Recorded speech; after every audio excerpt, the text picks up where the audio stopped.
Good morning students. ఇవాళ మనం 6th lesson చెప్పుకుంటున్నాం. 6th లెసన్ ఏం వచ్చేటప్పటికి మహాత్ముడు లెసన్ గురించి తెలుసుకుందాం. అందులో text book page number 42 open చేసి చూడండి.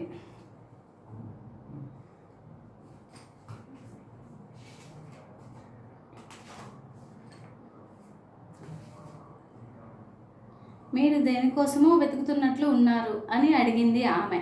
అవును, నేను రాసుకునే పెన్సిల్ కనబడటం లేదు అన్నారు ఆయన మెల్లగా. అంటే ఆమె ఏమంది, ఒక ఆవిడ ఏమంది, మీరు దేనికోసం వెతుకుతున్నారు అని చెప్పేసి అడిగింది. ఆయన ఏమన్నారు, అవును నేను రాసుకునే పెన్సిల్ కోసం వెతుకుతున్నాను అని చెప్పి ఆయన చెప్పారు.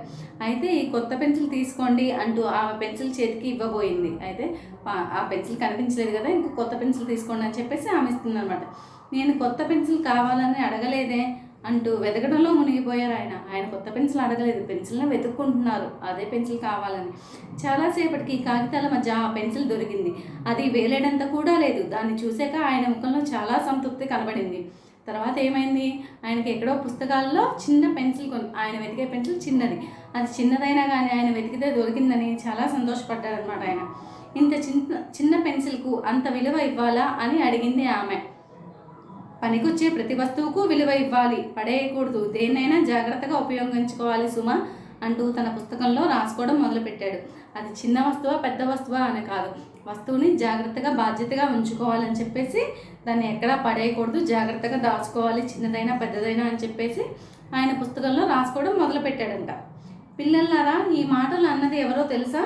ఎవరో కాదు, మన భోజనవ్వుల తాత గాంధీజీ. గాంధీజీ అంటే తెలుసా మీకు? గాంధీజీ మన దేశానికి స్వాతంత్రం తీసుకొచ్చింది ఆయనే అన్నమాట. మన దేశానికి స్వాతంత్రం తేవడం కోసం అహింసా మార్గంలో పోరాడిన మహానీయుడు. అంటే మన దేశానికి స్వాతంత్రం కోసం చాలా పోరాడాడు, సత్యాగ్రహాలు చాలా చేశారు. అలా అందులో ఈయన మహానీయుడు అనమాట, అంటే గొప్ప వ్యక్తి అనమాట. ఆయన పూర్తి పేరు మోహన్ దాస్ కరమ్చంద్ గాంధీ. గాంధీజీ పూర్తి పేరేంటి? మోహన్ దాస్ కరమ్చంద్ గాంధీ. ఆయన 1869 సంవత్సరం అక్టోబర్ 2వ తేదీన గుజరాత్లోని పోర్బందర్లో జన్మించారు.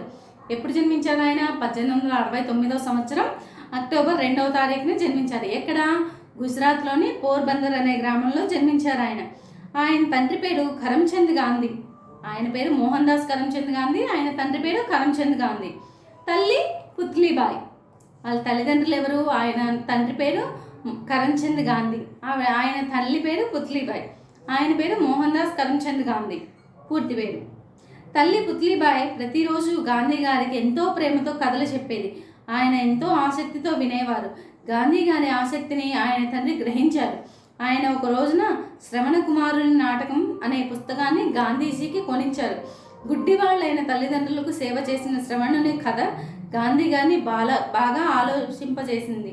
తాము కూడా శ్రవణునిలాగా తల్లిదండ్రులకు పెద్దలకు సేవ చేయాలని అనుకున్నారు. అప్పటి నుంచి తల్లిదండ్రుల మాటను జవదాటేవారు కాదు.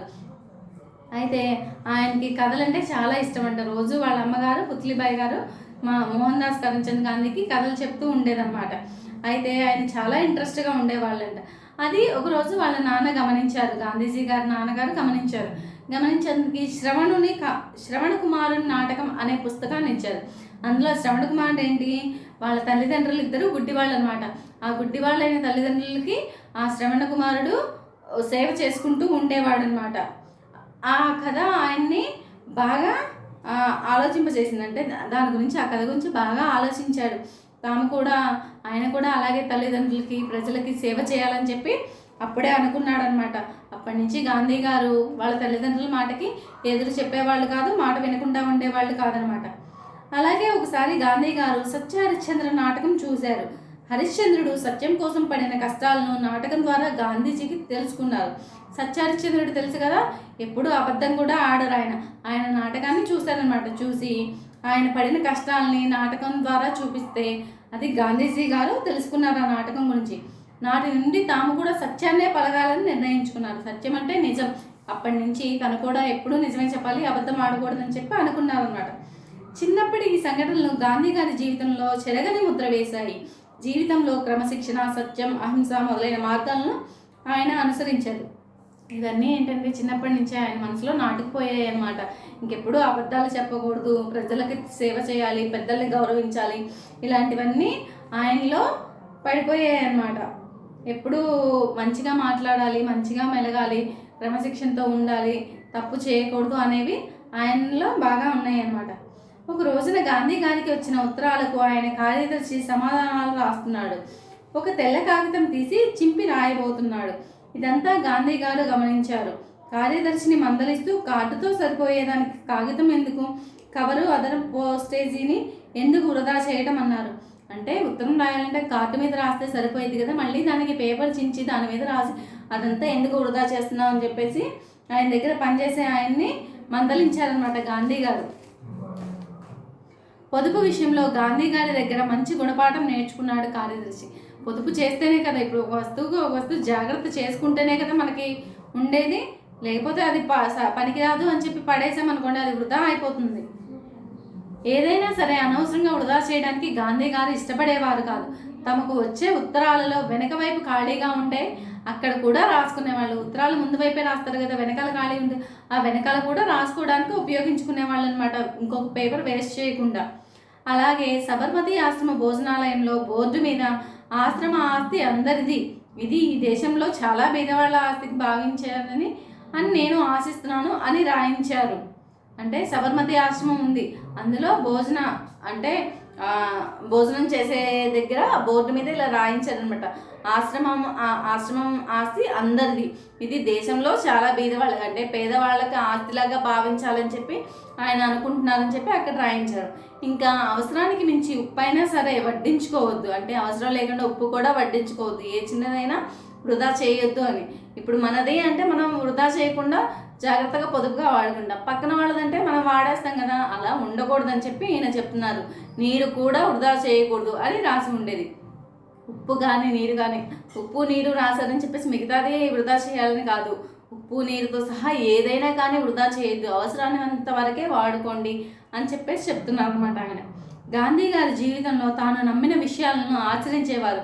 ఏదైనా తాము ఆచరించిన తర్వాతే ఇతరులకు చెప్పేవారు. ఏ విషయమైనా కానీ ఆయన పాటించిన తర్వాతే ఎదుటి వాళ్ళకి చెప్పేవాళ్ళు, ఆయన పాటించకుండా ఏది చెప్పేవాళ్ళు కాదనమాట. గాంధీ గారు తమ పనులను తామే చేసుకునేవారు. ఆశ్రమంలో ఉంటూ పరిసరాలకు తామే శుభ్రం చేసుకునేవాళ్ళు.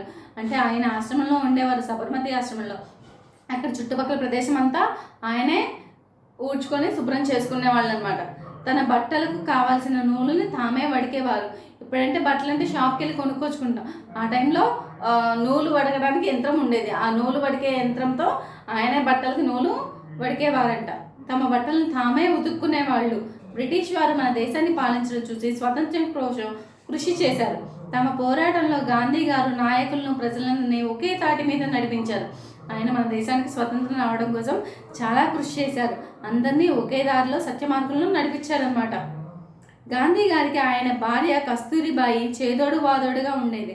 ఆయన భార్య పేరు కస్తూరిబాయి. ఆవిడ కూడా ఈయనకి ఏది కావాలంటే అది చేసేదన్నమాట. స్వతంత్ర పోరాటంలో ఆయనకి సహకరించేది. స్వతంత్రం కోసం పోరాటంలో కూడా ఆమె సాయం చేసేదన్నమాట, కష్టం అనుకోకుండా. గాంధీ గారు ఒంటరానితనం మహాపాపం అన్నారు. మానవులందరూ ఒకటే అన్నారు. అందరికీ మేలు జరగాలని కోరుకున్నారు. ఆయన నీది కులం, నీది మతం, నీది అంటరాంతనం ఇలా ఏది అనుకునేవాళ్ళు కాదు. ప్రజలంతా ఒకటే, మనుషులంతా ఒకటే, అందరికీ మంచి జరగాలని చెప్పి ఆయన అనుకునేవారు అనమాట. సత్యం, అహింస, ఆత్మవిశ్వాసం, ధైర్యం, పట్టుదల అన్నవి గాంధీ గారిని గొప్ప నాయకులు చేశాయి. అందువల్లే ఆయన మహాత్ముడు అనే పేరు పొందాడు. అంటే మంచిగా మాట్లాడటము, ఎప్పుడూ సత్యాన్నే పలకడం, అంటే ఎప్పుడు నిజాన్ని చెప్పడం, ధైర్యంగా ఉండడం, పట్టుదలతో నేను ఈ పని చేస్తున్నాను అంటే దాన్ని సాధించడం, ఇలాంటివన్నీ గాంధీ గారిలో ఉన్నాయి. అందువల్ల ఇలాంటి మంచి లక్షణాలు ఆయనలో ఉండటం వల్లే ఆయన గొప్ప నాయకులు అయ్యారు. అందువల్లే మహాత్ముడు అని పేరు పొందారు. మహాత్ముడు అంటే గొప్ప పనులు చేసే వాళ్ళని మహాత్ముడు అంటారు. ఇది మహాత్ముడు లెసను.